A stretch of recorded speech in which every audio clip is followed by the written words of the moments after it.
Meski merasa kecewa dengan penanganan kasus Brigadir J yang dinilai lambat, kuasa hukum Kamarudin Simanjuntak tetap bersemangat mengawal kasus ini. 3 bulan kasus tewasnya Brigadir J bergulir, Kamarudin Simanjuntak menceritakan perjuangannya mengawal kasus ini. Mulai dari sakit-sakitan, layani wawancara awak media, hingga harus membalas ribuan pesan yang masuk ke ponselnya.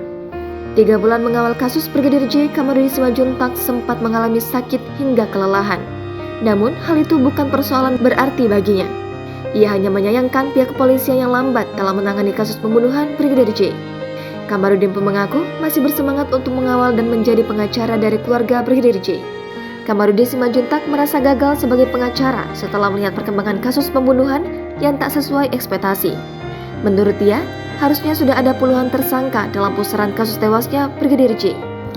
Kamarudin Simanjuntak merasa tidak bisa memenuhi harapan masyarakat Indonesia. Seperti diketahui, publik mendesak agar Ferdy Sambo dalam pembunuhan berencana Brigadir J dihukum mati.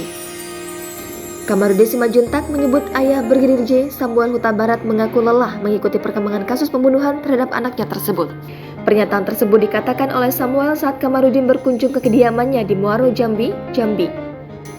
Bukan tanpa alasan, Kamarudin mengungkapkan Samuel sudah lelah mengikuti perkembangan kasus ini lantaran dirinya menilai Polri lamban dalam penanganannya. Berbeda dengan Samuel, Kamarudin mengungkapkan ibu Brigadir J, Rosti Simanjuntak, dan anggota keluarga lain menyebut masih ingin menuntaskan kasus pembunuhan ini. Kamarudin pun mengaku masih bersemangat untuk mengawal dan menjadi pengacara dari keluarga Brigadir J.